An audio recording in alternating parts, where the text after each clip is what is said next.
Some stories are buried deep, lost to the years, and never again unearthed. But a story picked up and carried from the Steelsville Cemetery 100 years ago is traveling still. We'd hear about it from my dad, primarily. Keith and Les Bergquist were boys. It was just part of this place. When their dad first told them the story, he'd first heard as a boy. Oh, from my folks.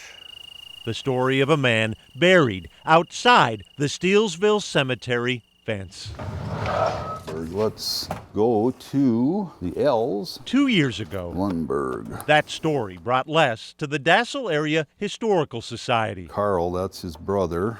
Here we go. Bingo. Got it. September 7th, 1911. Dassel Anchor. Where a century-old newspaper filled in the story's gaps. Blacksmith suicide.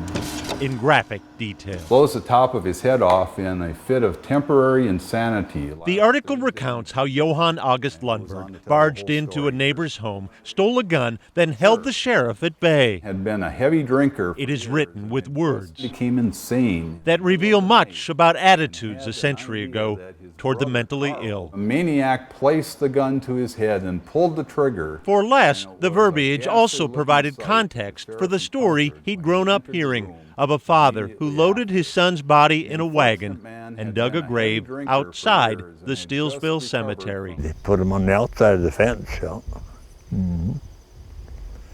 Well, they wouldn't take him in the cemetery. Denial of burial by Christian cemeteries was once common when a life was taken by suicide. Oh, they were possessed with demons, And because they were possessed with demons, they certainly can't bury them in a Christian cemetery and contaminate the souls of the other saints that are buried here. That was the thought process. Les and Keith could not rewrite the beginning of the story. So it's right in here. But no one said they had to be satisfied with the end.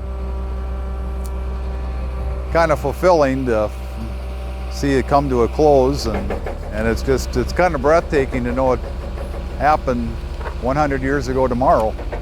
The stone, purchased with grant money from a local co-op, was placed near the grave Johann's father had dug, but this time just inside the line where the fence once stood. The property line is right here. Within sight of an open space in the Lundberg family plot. Johann's parents are buried here. A space that in another time would have belonged to Johann. Making something right that hadn't been right for all this time, and giving Mr. Lundberg, the respect that all of us should have.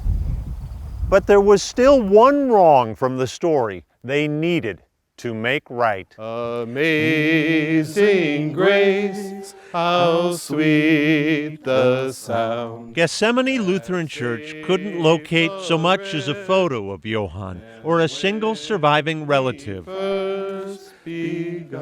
But that didn't mean they couldn't give him a proper service. Even the fence was removed, but the story was never forgotten. And today we do what should have been done 100 years ago. If the future is willing, the story will continue to live. Bless this monument in memory of Johann August Lundberg. Now a tale of a community that has righted its mistakes. So thank you, Les and Keith. And a man outside a fence, no longer left alone. There is love out there.